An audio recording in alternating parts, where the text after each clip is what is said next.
You have a classic Ford that turns heads everywhere it goes? Don't let it just sit there. Let it steal the spotlight. We're looking for Mustangs, F-Series, and vintage Fords ready for their close-up in photo shoots, commercials, and even weddings.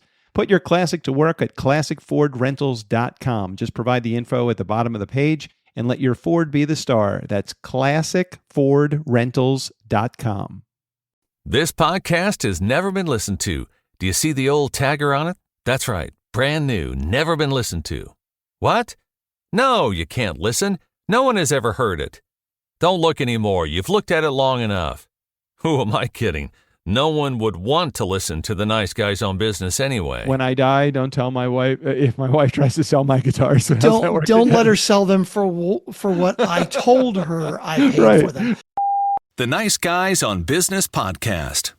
Yeah, these go to 11. Most days, they take their meds. This is not one of those days. Welcome to Fuckery with the Nice Guys. No interviews, no business content. Just your two favorite slack-jawed mouth breathers ranting about whatever. Now, strap yourselves in for Nice Guys Fuckery with the kings of fuckery, Doug Sandler and Strickland Bonner. Cat behind me there, of course, Cookie. Well, let's see. Right now, it is Wednesday, and it's 4:30 Central Time. It's currently 72 degrees here in Austin, and I have my windows open. Wow. And on Saturday, we're supposed to have 4 inches of snow. So that is what's going on here in Texas weather. I talked to my mom yesterday, and she says we're just getting ready for 18 inches of snow on Sunday. So 18 inches in fucking Maryland. Yeah. So who knows? They love to sensationalize the weather in Maryland. That's kind of, I don't know if you remember that about the weather departments, the weather stations in Maryland, but that's all they ever do is talk about the doom and gloom that's impending. Yeah, but 18 inches. That's a lot. Even if it's half that, I mean, okay, so you and I both grew up in Baltimore. I remember when I was in school, I remember one snow that was about a foot, right? Yep. And then I remember maybe 10 years ago, maybe 15 years ago, I don't remember, that we had a snowfall that was like 12 or 14 inches, and then a week later we got another foot or foot and a half or something. But outside of that, we never have more than 4 inches. Yeah, 4 or 6 inches is generally the weather MO. But I do remember that snowstorm in college. I think it was one of my first years, maybe 82 or 83 in college, when we did get that 18 inches of snow or 24 inches of snow. The entire school shut down for like a week. Yeah, and I was living on campus, so that was great. It was cool. I'm just like sitting in my dorm getting drunk, And you know how I always like to say this, Strickland is only 120 credits shy of graduating from college. Exactly. It's funny you mention that because Vera/Sally, I think as we're going along and people are listening. Drop the Sally. I think people are realizing that Vera is now Sally, and we're going to drop the Sally. She yesterday started her classes for her last semester in school. She went back. She did, 2 years or 3 years when she was in her teens at the normal time, and then took 20 years off. And now she's back and finishing up, and it's going to be very exciting. I don't know if I could do it. I don't think I totally couldn't. I totally couldn't. I mean, unless I was taking stuff like podcasting for idiots or something like, I might do well in like an entrepreneurship school or even something that's like sales related, but any like general general education or what it's the I'm so with you 100% because it's so she's in her last semester, right? So she's got a couple of like core or like courses for a major, but there is a language requirement, right? So she's taking Spanish 3. No. Like, okay, I'm not going to say that Spanish is not useful, right? It is useful, but what the fuck does it have to do? Like, at what point, if, elementary school and middle school and upper school or high school. Like you do all of that stuff. And then in college, you still have to take more English and math and fucking language. Like when you're doing a master's, are there general courses you have to take for a master's or a PhD, or are you finally done at that point? I believe I age out of all of those. I've completely aged out because I don't give a fuck about the piece of paper. I am very, very proud of Vera and what she is doing. Yeah, hell and yeah. why she's doing it. She wants to get the piece of paper so she can progress in her chosen profession. And I respect the shit out of her, but I would never fucking go back. And I don't personally care about the piece of paper. So no, I'm 100% with you. I don't think I could do it. I don't think I could do it. I might be able to major in Netflix. Binge watch specific for university required activities or whatever it is. With a minor in the CW, right? Well, that's right. Like historical network channels. As I think back to college, my minor was in literature, and it was in Alfred Hitchcock. So What? I did minor in film. So, did you really? Yeah, I did. I was a journalism major with a minor in film, and the minor was, I had a specific minor in Alfred Hitchcock films. There was enough Hitchcock classes at University of Maryland, College Park between 82 and 86 that I could take whatever 4, 5, 6 classes, like yeah, every angle, every camera angle, every director, like instruction, all of those meant things in the Alfred Hitchcock films. So that is pretty fucking interesting. I remember some of them, but I haven't seen an Alfred Hitchcock film in quite some time. But if one came up, I could tell you like, oh, well, that camera angle means impending doom, or the kitchen the kitchen floor checkerboard pattern, that means like impending doom or something. There's a whole bunch of shit like that. Now, there is one that I would be interested in going for. At MIT, I'm guessing you're familiar with MIT, Massachusetts Institute of Technology. Correct. Okay. You can get a pirate certificate. Okay. Okay. To get the pirate certificate, you have to do 4 physical education and wellness courses. But hang on, where is it? I thought it was specifically. Why well, there were specific ones you have to do. There's like, you have to do one in sailing, and you have to do one in like. Well, that makes sense. In what is it with the swords and shit, like fencing or something like that. Swashbuckling. You have to do right. It does say the MIT Pirate Certificate is for entertainment purposes only, but I'm trying to find the 4 things. Shit, what is it? Because there are 4 specific.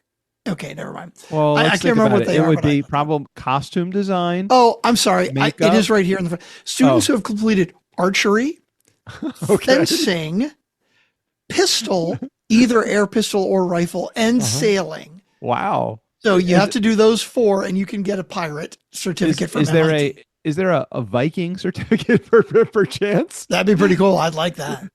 Is there a caveman? You have to learn hieroglyphics, dragging someone by the hair. Nice. That's gotta be it too. Nice. Hey, I did see on Netflix. Now, this is going to go either way. People are either going to love this film or they're going to hate this film. Of course, I think they're going to be a little bit further on the extremes. Have you seen A House of Dynamite yet? I keep getting ads for it. Yeah. And so, okay, what was the last movie I saw? There was another one. I think Catherine Bigelow is the director. Yeah, exactly. And the last one that she did, which was also about military, it was like about Iraq and stuff, and it was based on a true story. Yep. And it was really well done and really interesting. Now I got to find the name of the movie. But it was like, it was kind of drawn out, and it didn't have a good conclusion. And oh my gosh. Because it was based on a true story, right? It's like, this is her formula then. It's her formula. Oh, really? Yeah. I don't feel like the credits rolled at the end. I'm like, what? Like, hold on a second. That's it, right? We need a conclusion. I mean, if it was like a pilot for a miniseries or even for a limited series, something like that, I would say, okay, this hooked me enough to want to watch episode 2 now. But I Yeah. really, as a movie that doesn't have any plans, or I don't think there's any plans to turn it into a TV show, I don't know where it leaves way too much to think about. Now, I don't want to spoil what the movie ending is, but I will tell you that the movie is about, let's call it the confusion that happens in war. So a missile goes up and the United States is the target, and it tells the perspective from three different people, three different characters in the movie. It tells the perspective for each of them about the missile going up and potentially landing in the U.S. And it's the story told three different ways, the same exact story. So it's like, hold on a second, we just see this, right? Yeah, well, there's a classic movie called the Seven Samurai from Akira Kurosawa, and it is a, I can't remember the specifics, but it's a specific incident that happens, like somebody gets robbed or something, Okay, right? And it is literally the exact same situation from four different perspectives. Wow. And by the time you get to the end of the last perspective, Right. that's when you realize what actually happened. But you have to put the pieces together from how each person perceived it from their standpoint. So it sounds similar to that, right? Yeah, and there was I just watched a whole series, The Staircase. Did I mention that in the last episode that we talked? Okay. No, The Staircase, again, another Netflix. Now this was a limited series, and they do tell the same perspective, but you do get some conclusion here, which I really enjoy getting the conclusion. I don't know, and it is based upon. I think it's based upon real, at least the way that I feel like the movie was set up. It was based upon true events. House of Dynamite is a fictitious fog of war, how we make decisions under extreme pressure, thermonuclear war kind of thing, impending doom. But Staircase is based upon a real life scenario where allegedly this guy kills his wife, and they go and tell the story from his perspective, from the coroner's perspective, from the documentarian perspective, and then one other. And so there's like 4 or 5 perspectives, but you do get, it's not like you feel like the story's been repeated. In House of Dynamite, you feel like the story literally is repeated 3 times. Interesting. And while it was a very well put together movie, and the acting I think was really good, and the tension, there's a lot of tension between the music and the audience and the action on stage and what's going on. A lot of it really holds your attention. But I did not like the ending though. Interesting. So the one I saw was called Zero Dark 30, and it's basically about the hunt for Osama bin Laden. Now it's not a documentary, but the situations are based on what actually happened. And so it talks a lot about like, how did we get here and how all the intelligence was pulled together and how we figured it out. And it was really interesting. But at the end, it's one of these sort of, hey, we got him, but what did we really accomplish big picture here? Well, and so I didn't like it for that, even though that was the reality. I mean, that's what actually happened. But yeah, maybe I'll have to watch the other one then. So so Strickland mentioned at the top of the episode that we are recording this Wednesday at 4:30 on Central Time, and I was really caught in a quandary here. We were recording not because of the day, but because of the time. I didn't feel comfortable having a drink in my hand this early. Hey, dude, look at me. I got my coffee right here. I got my iced coffee. I felt the same way. I was thinking about it. I'm like, it's a little early for for a beer.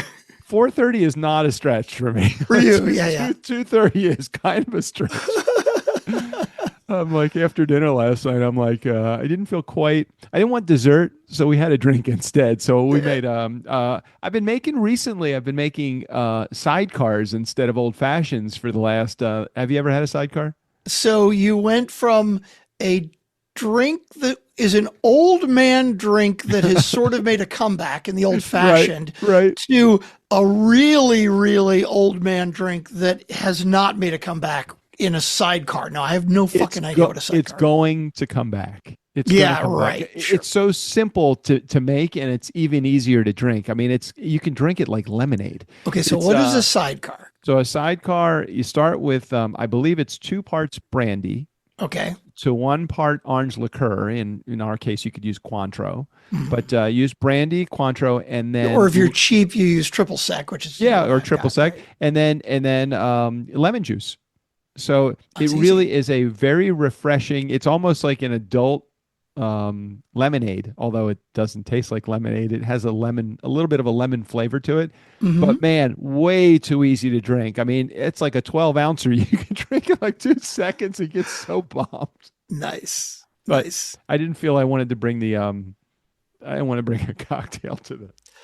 Understood. Well, now you see, now you got me on my brain is working on shows and movies and shit. Like I'm looking at The Staircase. Like I kind of want to watch that one. Yeah, watch The Staircase. I think you would really enjoy that. I think it really does work on a lot of different levels. What if you like true crime, it's really good. If you like almost documentary style, it's good because they're making a documentary in the movie about the documentary. If you like That's drama, meta. it's great. If you like romance, really good. If you Okay. like conflict, really good too. And just a whole bunch of stuff that's involved. And I'm pretty sure it's based on true events. Very interesting. I need to check it out. I'm trying to think of, there's some other stuff I've been watching lately. And I can't fucking think of any of it now. Oh, The well, that's okay. Diplomat. Did I mention The Diplomat? Yeah, I yeah, mentioned yeah. that one before. I have I've- not seen that one yet. It is on my possibly watch list. Well, I totally think you should watch an episode or two, but I feel like I don't think it's the kind of show that you're going to like, but you can let me know. The 3 seasons are out. And I just finished watching the last episode of the last season that's out. And every season they end with a cliffhanger. And it's so interesting because even if you know there's a cliffhanger coming, Yeah. every season you're like, oh shit, I did not see that coming. That good? Like they really give you a twist. And it's not an out of the blue. Yeah. Well, okay. The end of season 2 was an out of the blue twist, but this season 3 is not super out of the blue. And it's like, oh shit, didn't see that coming. right. So anyway, welcome back. Welcome back. My name is Strickland Bonner. On the other side of the microphone, Mr. Doug Sandler. Hey. So interesting today, we have no voicemails.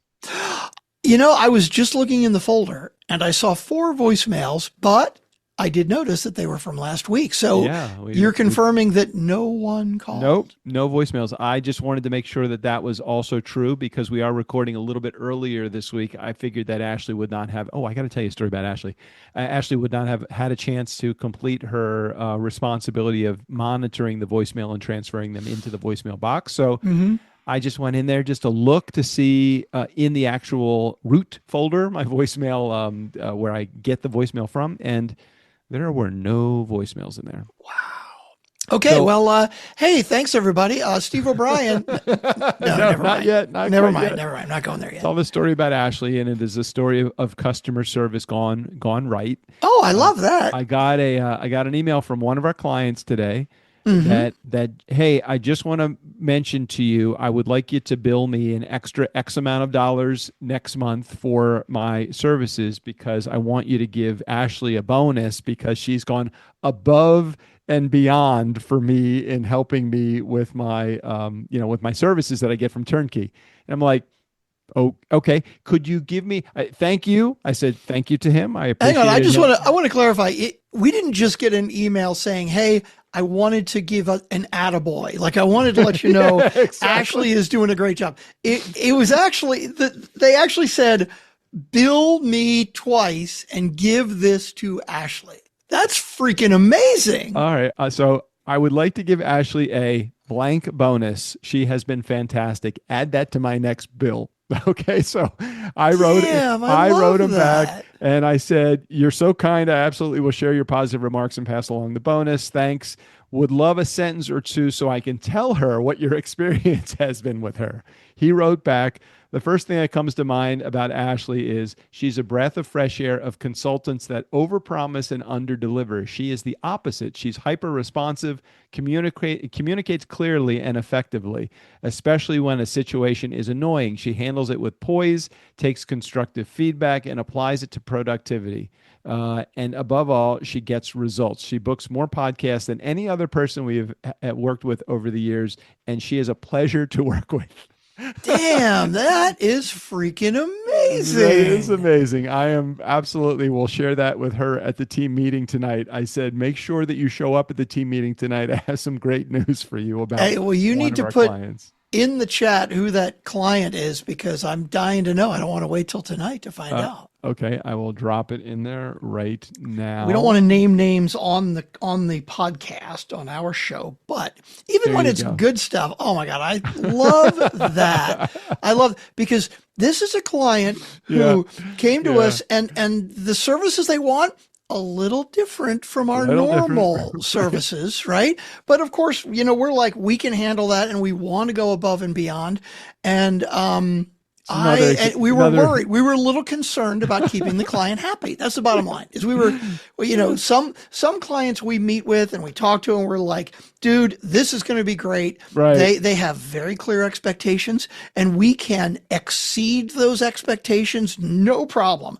Other clients we meet with, and we're like, okay, we're going to try to exceed their expectations, but I'm not sure that I'm completely clear on what their expectations are. Right. And this was one of those. And so that is fucking amazing. I love that. Yep. New service. And I felt like we could do it. I was definitely a yes guy for it, because I'm like, we have it within our capability. I don't know why we aren't doing this.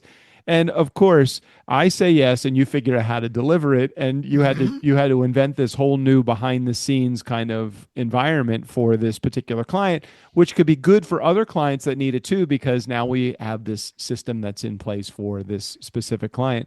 And then we, of course, turn the assignment over to our team lead, who is Ashley, who then has to instruct our team how to do what Strickland has created the process for.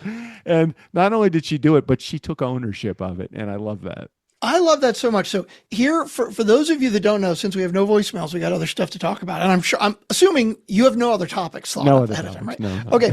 So here's a little background into how Doug and I work with our turnkey podcast company. So we have services that we provide, and Doug finds clients and he does the sales. And when a client says, hey, I like those services, but I want something sort of aligned, but a little different, Doug's answer is, are you ready to sign a check? And when they say yes, we go, okay, no problem. We can do that. And then Doug comes to me and says, hey, here's what I promised them. Can we do that? And then my job is to translate what Doug promised them to an actual service, like a black and white thing each month. This is exactly what we're going to deliver. The deliverables. Right. And it's so funny because there was just one about 2 or 3 weeks ago where typically the way it works is our process is Doug will email me and go, here's the deliverables. And I will look at the long list of what it says, and I will take that and I will translate it. Like I will go, okay, well, he said this, but what it really means is this. And let me clarify what this actually means with Doug before. Okay. All right. And then we whittle it down. Right. And about 3 weeks ago, we had a similar situation with a client who came back to us. They had stopped podcasting for a couple of years and they came back.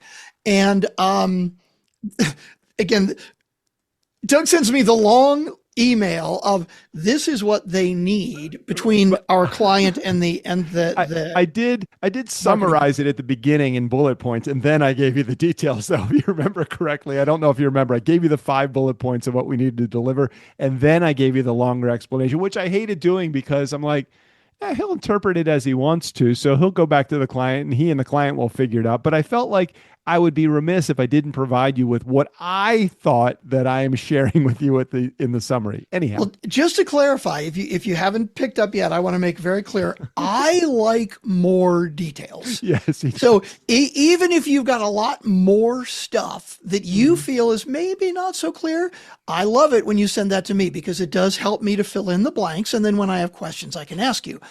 But you took that same email and you copied it for our team into Monday, and you said, I didn't want to. This is the deliverables. I didn't want to get it lost in the translation. So but I didn't realize really what your process was. I didn't realize that you take what I say, you interpret it, and then you explain to the team probably in a lot more simplistic manner than I do. Well, that's it. And that's it. You posted that to the team and you're like, hey team, FYI, this is what we're delivering. And I'm like, oh fuck, what has he done? I didn't realize maybe, we've only been working together for what, 10 years straight. I mean, what the hell do I know?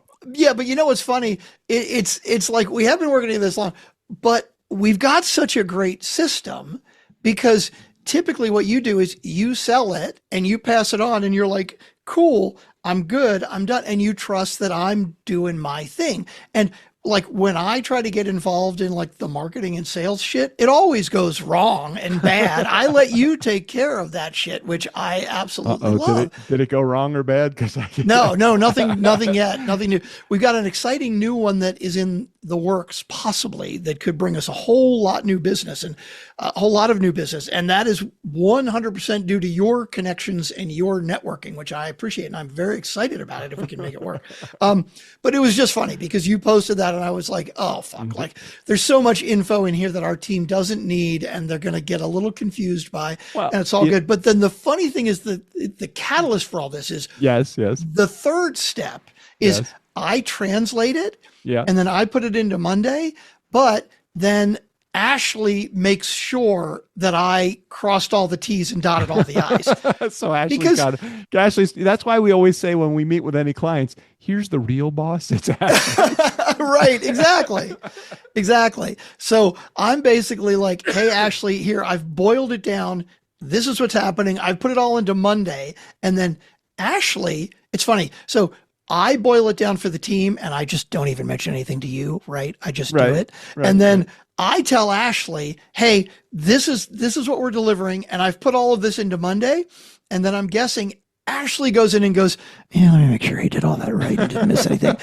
Because everything seems to get done. And there are definitely times where I'm like, oh shit, yes, I promised that as a deliverable, but I don't know that I made it super clear to the team. So we're the three of us, very good team, I think. So lesson learned here. And maybe the point of this whole conversation was to get this outcome. Why didn't you, I'm not questioning your process. Yeah. However, if I did something that's outside of what you would prefer I didn't do, why? Because I didn't know that until just now. You just said that because I did that a few weeks ago. I think I left that. You did. That it message. Was just a couple of weeks ago. Why didn't you just say, hey, no reason, you don't need to do that. Here's why. Because I'm going to take, without a long email, you could say, I'm going to take care of getting the team all the information. You just get me and Ashley, or just me get me the information. I thought I was doing you a favor. And in this particular case, I'm like, fuck.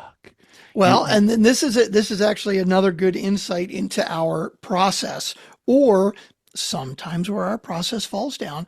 I think in this situation, if I remember correctly, you sent the email to me with all of the details. Correct. Now, I think if I remember correctly, in this specific instance, I may have taken a couple days to put it all together and get to it. Like I didn't jump on it right away. I don't remember that. And so it's possible that, let's say, the day after or 2 days after you sent it to me, you put it in because it hadn't been done yet. And so I think I didn't say anything because I'm like, shit, I'm fucking late. It wasn't like, oh my God, Doug, what did you do? It was, fuck, Doug sent this to me 2 days ago and I should have jumped on it and I didn't fucking do it. And so that's why he put it in and I get it. I appreciate you keeping me honest on that stuff because I don't always jump on it right away. And I should. I mean, it's not you're correct in those situations.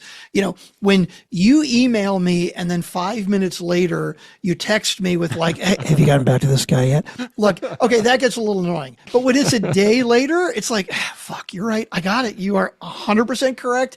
24 hours is too fucking long. I absolutely agree. I keep those in my inbox, the ones that I send to you that need a response from a client. I'm like, I wonder if he's responding, because sometimes you'll CC me and sometimes you leave me out just because you don't want to bother me with the response. And I need to bother you. I need to fucking CC you every goddamn time. It's like, me. I mean, literally right now, the only thing, I have an Ace Rewards email in my inbox because I get $3 off of my propane tank.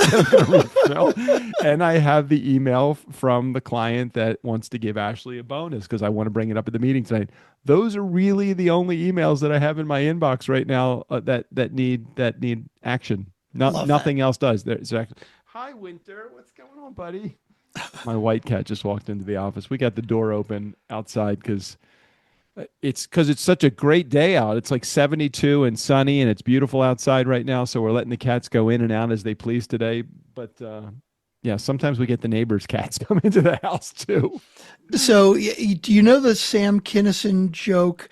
It's so fucking dated now. What did Sam Kinison died in like 1990 or something? Right? Yeah, I think so. A long time ago. When there's like, hey, we're trying to raise money, a charity, trying to raise money for people who live in the desert so that we can get them more food. And the joke, of course, is they don't need fucking food. They need luggage. Why the fuck do they live in the desert, right? And the answer, the reason I thought of that is, again, how my crazy brain works. It's Austin, Texas. What is this? This is January 21st, right? It's 72 here. It's 72 there in Ojai. I was just thinking to myself, for all of you listeners where it's fucking butt cold in the middle of January right now, get some luggage. You can move to Austin. You can move to Ojai if you really want to. Yeah, totally. But the interesting thing is, the flip side of that, we're expecting this huge monster storm coming through, right? It's like half of the country is going to get frozen out. Supposedly, as Doug said at the beginning, Baltimore is going to get fucking 18 inches of snow. I've been in Austin for 7 years.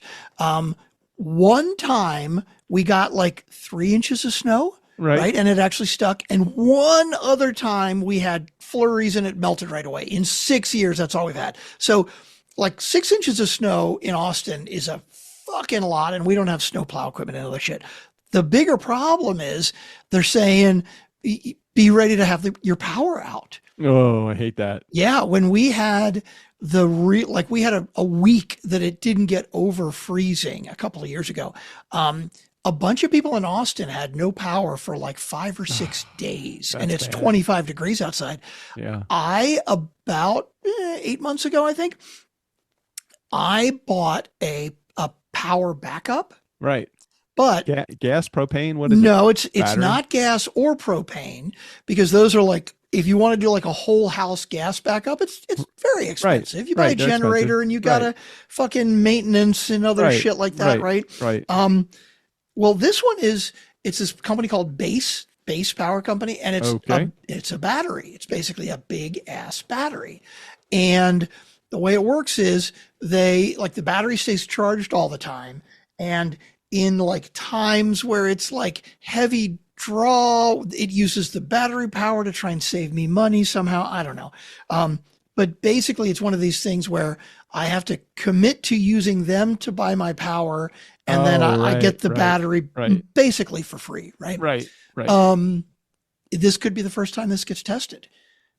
Depending on how long will it last if you have to tap into that power because you have zero power. So depending on how much power I use, it could be anywhere from 20 to about 40 hours. Oh, so that's not bad. It's not bad. And that's the biggest drawback though, right? Like if I lost power for a week, sure, a gas generator will just go as long as you keep putting gas in it. But for this one, I don't get nearly as much time.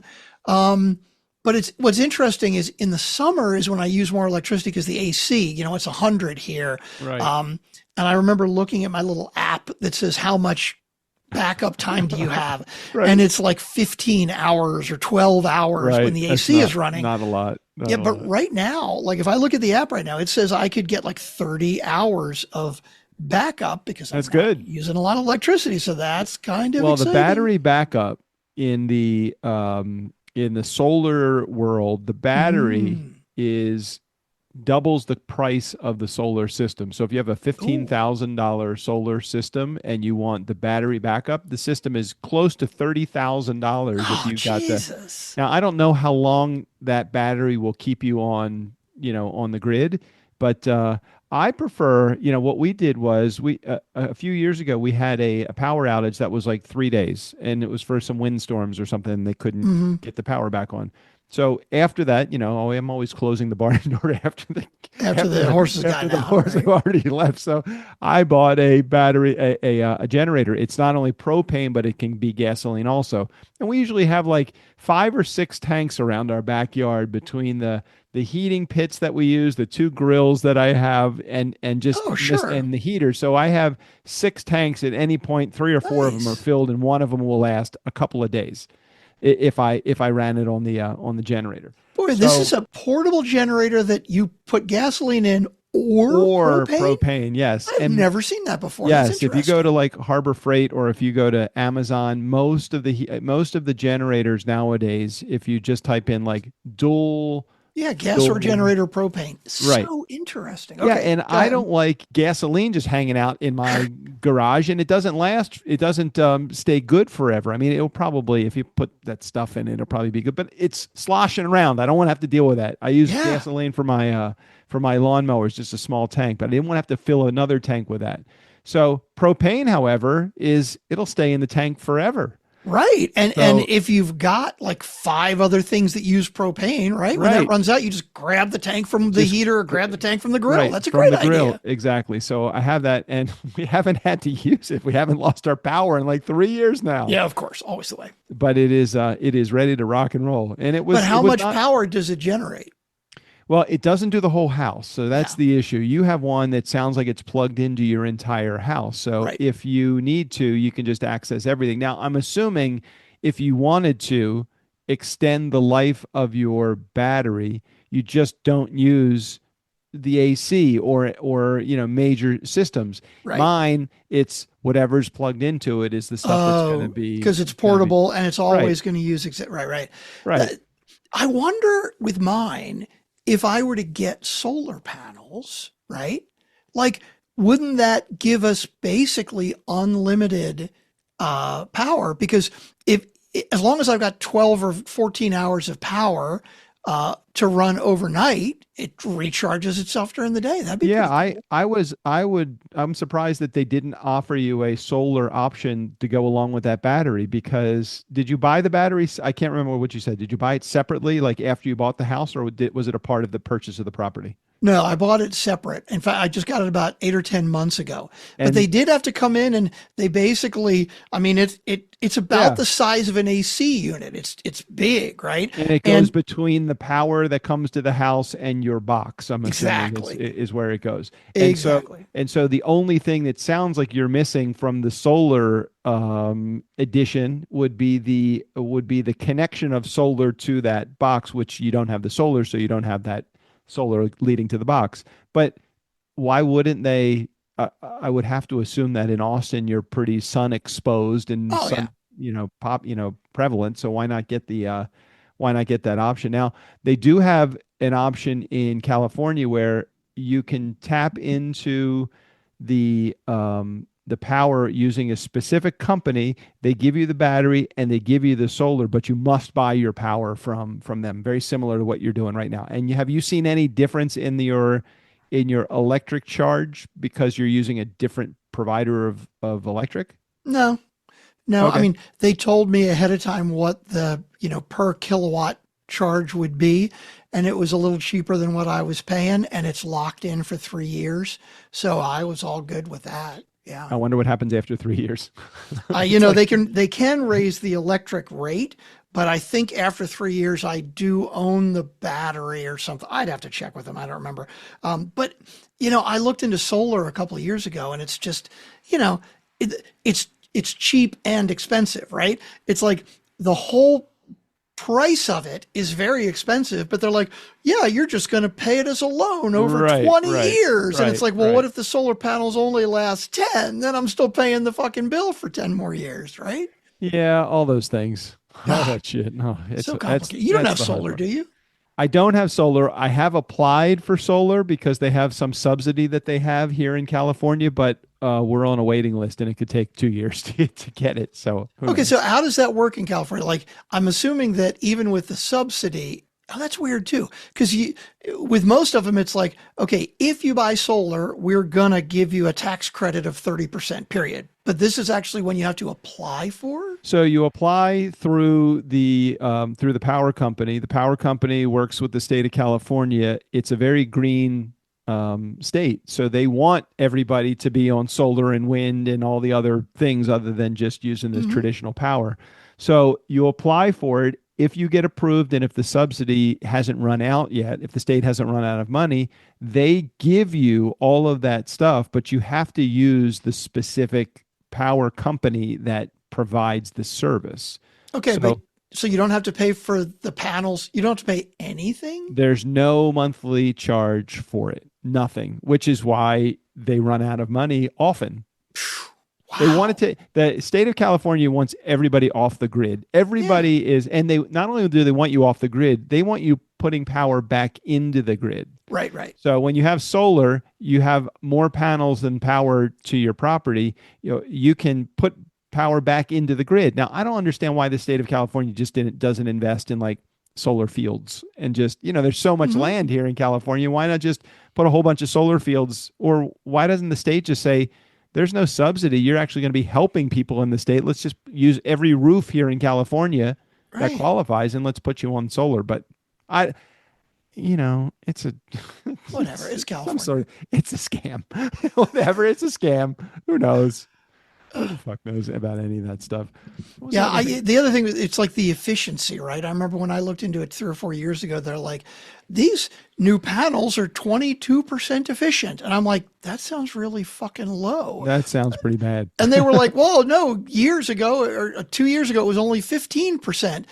And all it made me think was, well, I'm going to wait another 5 years until they're 50%, and then I might think about buying. Like, if the technology's not there yet, 22% efficient. I don't understand why, and maybe this is in a part of what's going on now or coming in the future. Why aren't solar panels built into the roofing tiles? Well, it's interesting you mentioned that, because I know Tesla has this, and I think there are other companies that now do have roofs with a solar panel built in.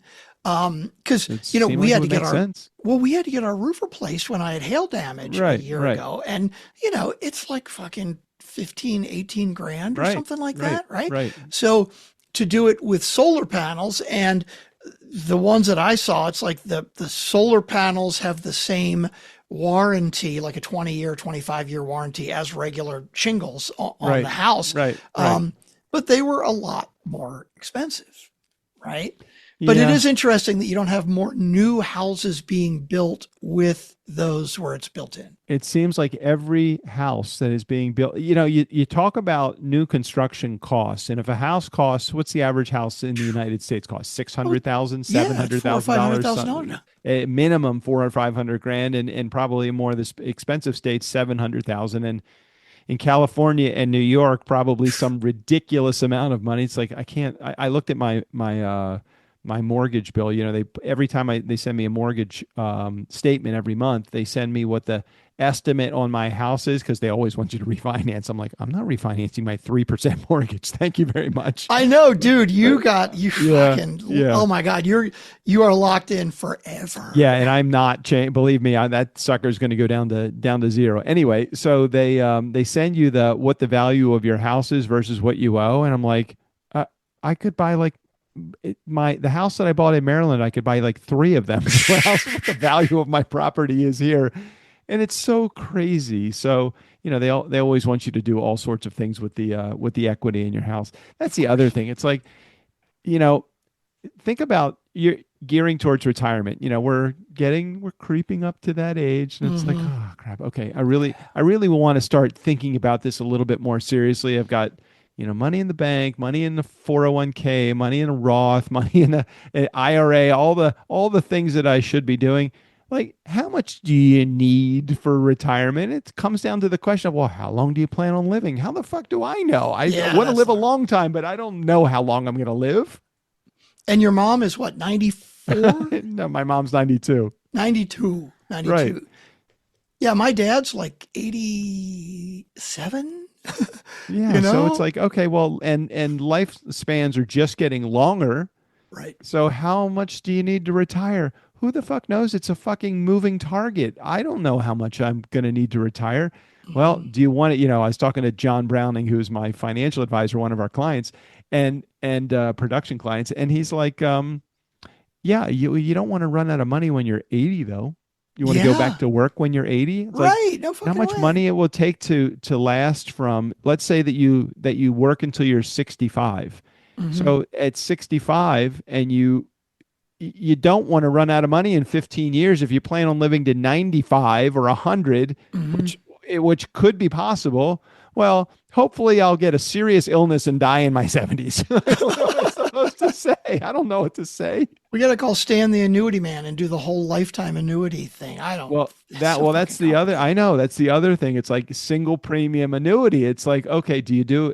And there are so many annuities that are out there, and I would only do it with somebody that I would trust, like Stan or like John or like one of the people in our lives. It's like, well, then which annuity do you do? And do you drop that much cash on a single premium annuity? Anybody in our community, like Erica, by the way, thank you for your messages to me about root canal. I very much appreciate that. I will take you up on having a conversation with you about root canal. If there is anyone in our community, however, that has some experience with annuities, I'd really love to talk to you about it, because it is an option that we have for guaranteed cash flow, and it might be something that even Turnkey could help us finance over the next 5 years if we keep staying in business that long. That's an very interesting thought, because historically, what's the average? I think the average male age is 76, 78 or something. Is that all it is, really? You and I have very old, healthy parents, which means that we might live some long fucking lives. I just want to get an annuity so I can basically say, fuck you, I outlived it, and you're paying me more money than I paid in, right? That's what I'm all about. Well, that's how my mom beat the reverse mortgage thing. She had the reverse mortgage for 15 years. She hasn't been collecting anything for the last 3 years. She lived 15 years beyond the first payment of her reverse mortgage. Now she's living in the house basically rent free. Hello, Winter. Basically rent free. So she just pays taxes and her condo insurance. Yeah, but isn't a reverse mortgage like you're basically taking the equity out of your house 1 month at a time as you get money back? Yes. So reverse mortgage is if you owe nothing on your property or you owe limited amount of money on your property, then the bank pays you to live in your house, but they take the property. They have the property. They, right, I guess, get title at some point of the property. So you get an income from your property, from the equity in your property for, in my mom's case, 15 years. Okay. Beyond that 15 years, you don't have to move. But the house belongs to the bank at this point for my mom. She's taken all the equity out of the house and then some, because they appraise it at whatever the house value was at the time that they do the reverse mortgage. Okay. So but she's not getting more payments anymore. No more payments. She got payments for 15 years. However, she doesn't have to pay anything to live there, and she can stay in the house as long as she's alive. Okay. Does this make sense or no? It does, but from a practical standpoint, okay, let's take a hypothetical, right? So let's say that I own my house completely. Okay. And let's just say it's worth $400,000, okay, right? And I do a reverse mortgage and I sell it to the bank. So the bank says, okay, I'm going to take this 400 grand, basically. I'm going to put this aside. I own the house now, and I'm paying you, but I'm paying you once a month. Once a month for 15 years. For 15 years, right? Right. So then at the end of 15 years, the bank has paid me 400 grand, right? I think it's probably even more than $400,000. Right. Because what if the house is doubled in value? Right. Well, that's part of the win for the mortgage company is that they anticipate what the house is going to be worth. In my mom's case, they over evaluated the house, not because they overappraised it, but because that's what the houses were worth at the time. Her house at the end of that 15 years was actually worth less than what the house was appraised at. So she took money out of the property and she didn't have to pay it back. Okay. The only way she's paying it back is by giving the property or forfeiting the property to the bank at the end of her life. Right. So the bank still owns the property. She still pays the taxes on it. But what if the bank says, hey, look, at the end of 15 years, we estimate that it'll be worth 600,000. So we're going to break out the payment over 15 years to that. What if it's actually worth 800,000 at the end of that? I think that just is the benefit. You're getting the benefit of the use of the money now. Now, she could have taken a home equity loan and she could have taken $200,000 or $300,000 in the home equity loan. However, by the time you're done, I mean, you can't take a home equity loan and not make payments. Sure. So she needed the money that the payments she needed the money. She didn't want she needed the cash flow. Mm-hmm. She didn't need the equity in the house. Okay. I mean, she could have had a but then she doesn't own, like if you take, let's say you take a home equity loan, right? And you take out 80% of the value of your house. Right. Now you have to make payments on that. Correct. But so if you've got enough cash from this big chunk of cash that you have, right? So you take all of that money and you put it into an account where you're getting, it's a conservative investment, right? So you're going to make the payment on the loan every month and you're going to, on the other end of it, you'll take out what you need every month. When it's done, you own this house. That is correct. It is just another vehicle by which you can figure out if you don't want to have to make the payments, then you do a reverse mortgage. If you don't mind, but you don't have a house at the end of it. So that's the drawback. The positive side of doing a home equity loan, let's say, is you take all of that money in a lump sum. You use some of that money every month to pay it back. You do have the property, and you do get the appreciation in the property as well. Now, the other thing is the bank could turn around and sell me the property back in return after my mom goes. They could sell me. They don't. The bank doesn't want to be in the housing business. They want to get rid of the house. It's just another vehicle that the bank that they have. It's like an annuity. It's like legal financial gambling. Yeah, the whole lifetime annuity thing is still very confusing to me because obviously they're going to use, just like life insurance, they're going to use actuarial tables to try to figure out how long they think I'm going to live. But what if I live a whole lot longer? And what if something happens to the company? They've taken my chunk of annuity and invested it somewhere. Those are all like, if an insurance company goes out of business or folds, somebody is going to come. You go on the reputation of Guardian, who is my insurance company. I mean, they've been around for 120 some years. It's they're not going out of business, or maybe they will, but chances are better than not that they won't go out of business. And if they do, somebody will buy those policies from them, because all you're doing is you're just transferring risk with an insurance company. There is no product. You're just buying paper, basically. I'm the typical guy that they hate to see, because I'm the guy that retains all of this cash value. I never use any of the cash value. And then I could cash out at any point in my life insurance. I feel like I've benefited. I've paid for, since 1990 in one of my policies. I paid in life insurance whole life insurance since 1990. It's like most people forfeit their policies long before now. Right. I'm not the guy that the credit card companies or the insurance companies are making any money off of, because I pay my credit card payments off and my bill off every month, and I always pay my premium, and I never let anything lapse. They hate me. I promise you, they hate me. So this so far has been the nice guys on movies, home improvement, retirement, investments. And I just want to say, umbrella, to cover all of those things, we are not fucking experts. Please do not listen to us or take any advice from us. No, do not listen to us. any of this, especially the business advice, Especially you wanna the business. run the other way. We have no idea what we're doing. I promise you. I mean, we've been happy to have been very lucky over the last 8 years to retain the business that we have. Yeah, I like this idea of the like an annuity that's paid by the company though, like for lifetime annuity, It whatever would be, that is. I'm sure it would be considered income for us, but if I don't see it in my bank, I don't think of it as income. You know what I mean? Right. It's kind of like the 401k. Once it's gone a couple of times, from pay periods, I don't even see it Yeah, anymore. don't So even see it. Don't that's think about fine. it. Yeah. Well, I could talk to John. I could see how we could make something like that work out. We'll see. Whatever. I don't know how any of that shit works. Maybe what we're doing now is the best that we should be doing. I don't fucking know. I don't like it. So, as important, I think we need to get on to the next segment of our show, which is cooking with Strick and Doug. Because right now, as we speak, I have a rack of ribs on my smoker doing its thing. That is my dinner tonight. Mine and JJ's dinner tonight. Ribs. So with my smoker, it's funny. We've done ribs twice, maybe 3 times, right?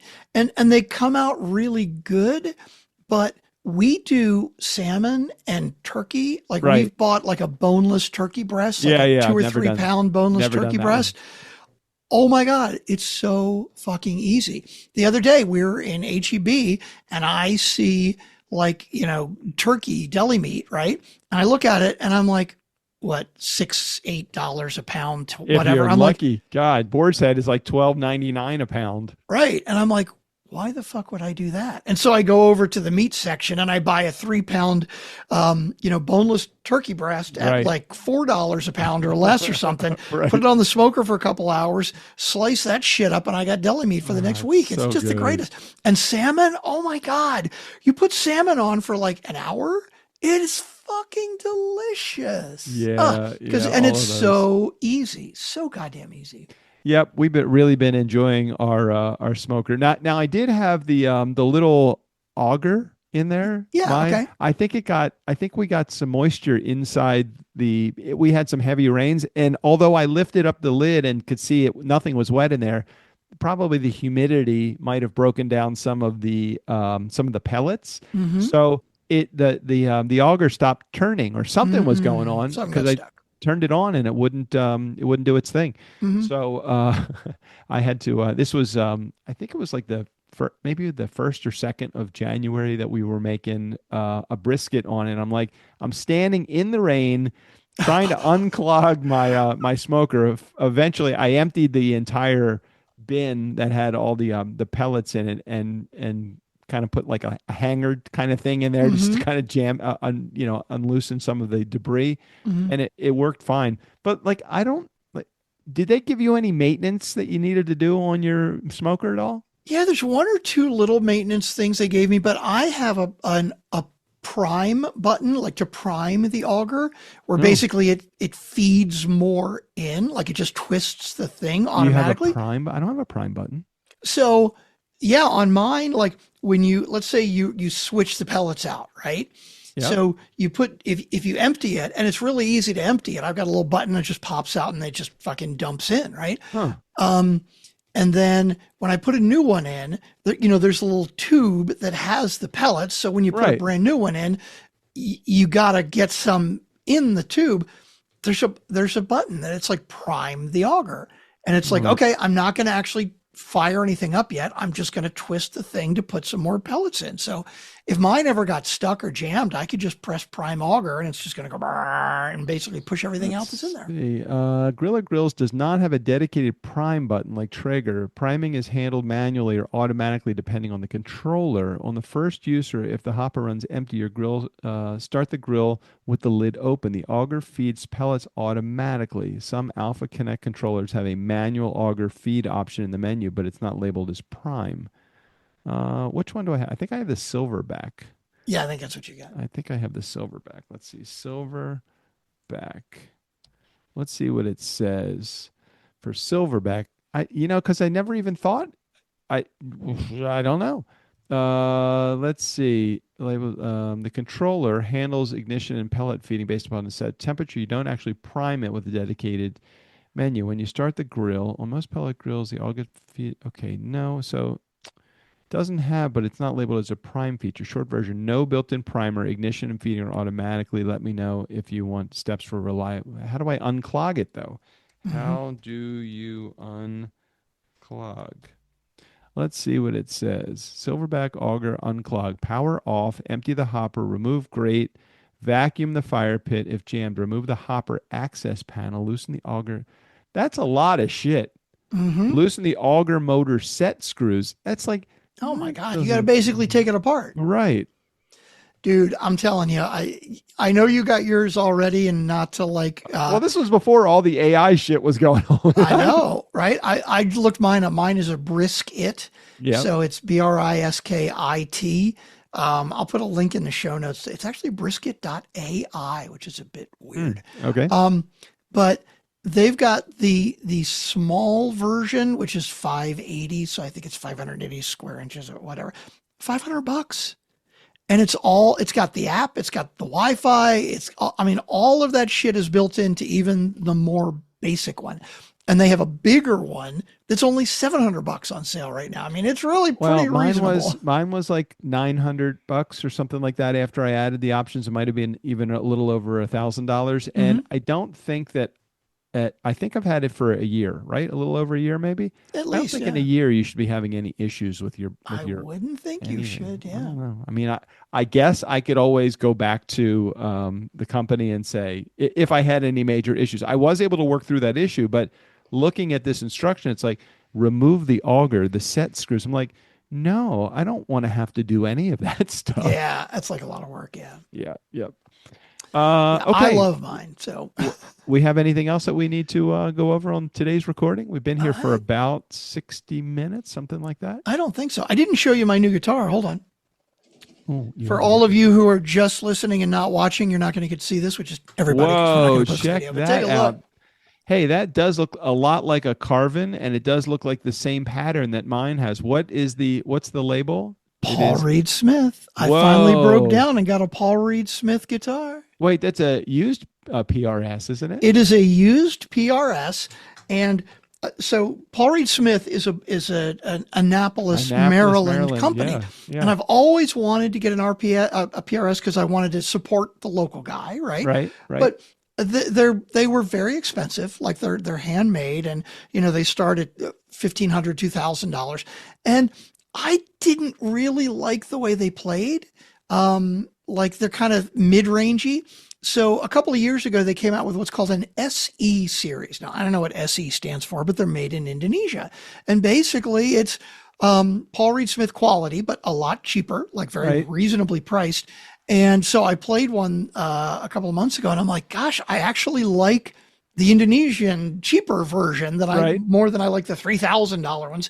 And I saw this used one at Guitar Center, and it's like a turquoise, like a quilted top. Really nice. And it's fucking beautiful. I played at rehearsal the other day, and it plays great.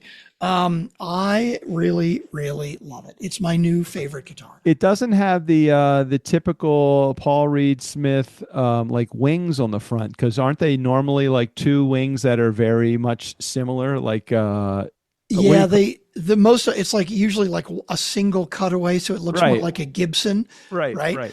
So it's a dual cutaway. So yeah, it's funny because it does kind of look like the shape of it is more like a Carvin, but it's actually got you see the back of the neck is unfinished. Ooh. So you see how it's shiny on the body and not shiny. Yeah. So it's just there's no polyurethane on the back of the neck, which I like. It's smoother and faster and plays your great. Seatbelt strap for it too. And of course my seatbelt strap, which I have to have the seatbelt signature strap. Strickland Bonner move on that one. That's very nice. I like that very much.